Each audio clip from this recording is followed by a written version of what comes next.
Hey everybody, I'm KK. I'm Kristen. And together we are K&K Crochet. And so today we thought we would come in and just give a little bit of an update on a couple of things. So first of all, you all know I've been working on some corner to corner blankets. So this one is an update on that and where I stand. I have 5 to make this year. Yep. Will I make 5? I don't know. It depends on what my fingers decide to do and whether or not I get fed up with it. The one I'm going to show you, I started 3 weeks ago, I think. Worked on it really hard for a week until my arms hurt and quit. Not because I wanted to, because I needed a break. So, and then I did pick it back up for a little bit. So here's where I stand. I'll show you a little bit of what I can on it.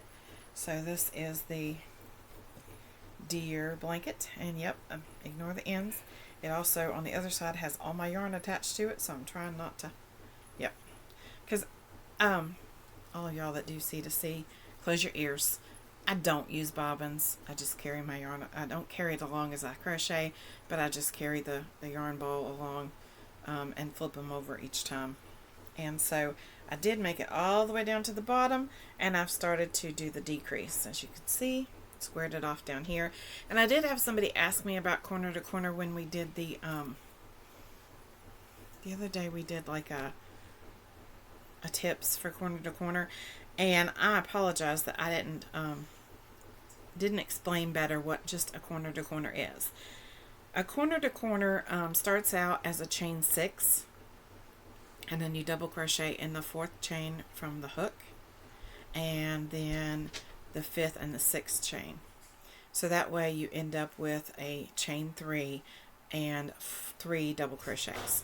And then you flip it over and you chain 6 and you do the same thing, but once you get to the end, then you slip stitch into the top of the chain 3 or into that chain 3 space. And once you do that, you can chain 3 and 3 double crochet into that space. That may or may not make sense. I don't mean that to be a tutorial. I'm just trying to explain it so that you understand that those are all stitches that you know how to do, I'm sure. If you can chain, slip stitch, and double crochet, you can do a corner to corner. It's that simple. And some people do half double crochet in corner to corner. I don't, but I have seen some people do that.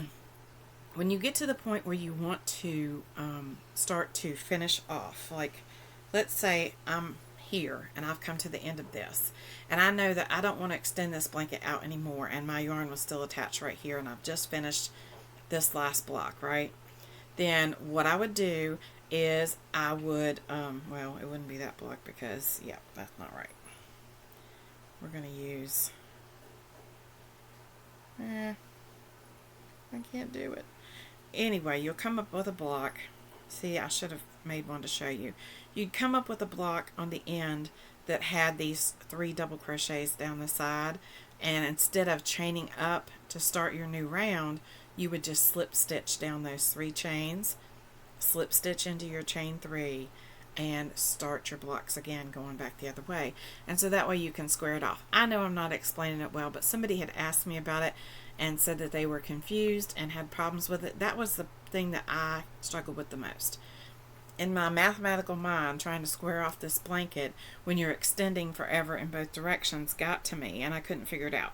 There are lots of YouTube videos that show you how to do it, and my best advice is to catch one and that makes sense to you and that you can understand, and follow them point by point when you get to the point where you want to square off your blanket, or find a pattern and follow the pattern that will tell you how to do it. So that way, the first couple ones I did, I had to continually look back to see how to do that. Matter of fact, I think I had to continually look back to see how to extend it as well and do the chain 6 and start off on that way.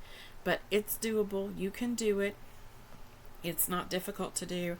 I promise you, you can do it. And we talked about before making just the regular corner to corner in colors, but then going into pictures. And if you can see here, these are his antlers right here, the green, and this is his ear. This one is not a particularly detailed picture because this is all one yarn. This is Red Heart camouflage, so it's even the black is camouflage. So it's just working out by itself, but that goes all the way down, and that's the shoulders of the deer. So that way you can see. And this is just a 2-color Grafcan, even though it looks like multi. It's black and camouflage, and so it's just making the picture of the deer. So that's what I'm doing with that. I promise you, you can do it. Learning how to make that block is the most difficult thing, and like I said, if you can chain 3 and 6 and slip stitch and double crochet, then you've got it. And you don't have to worry about it. And you can always find all kinds of pixelated graphs. You're caught up in my blanket. All over the internet. You can actually go.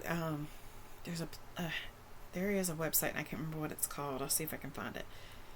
It's called Bracelet something, and it's where kids used to make those little beaded bracelet things. You know, where you use the paracord and the beads, and you can use the same thing to make a blanket, and all you do is count each bead or each color as a block on the corner to corner to crochet. Or you can do like I did. My first one I did was a pumpkin wall hanging, and I just grabbed graph paper and did it myself. Like I did the pumpkin part, and then I just did like the basics around it.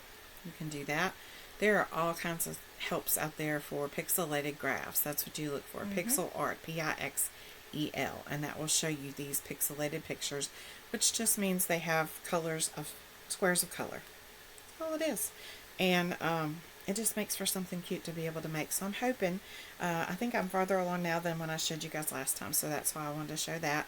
And I'm hoping that I will be able to move a little farther now since I finally squared off. That's always my biggest thing. When you first start out with a corner to corner, the first few rows go really quickly because you're working back and forth and you don't have very many blocks. Then when you get to the middle, you've got your longest stretch of blocks, and you've got several of them to do, and that takes longer. So I always try to continue working when I can, because I'm always looking to get to this point where I can square off. So yep. So right here would have been, where I finished off right here and started up the chain instead. So I would have slip stitched down through here, and then I started a new block on top of that one and squared it off. So we shall see how this turns out. I'm just going to scoot it back over because all my yarn that Kristen's not entangled in is stuck to the blanket. And I had it all wrapped up nice and neat and pretty until I decided to take it out and show it. That's one of the bad things about the way I do it. It is harder to show. A lot of people use the little cardboard bobbins and wrap yarn. I'm not doing that. Or they have bigger plastic ones. I'm not doing that either.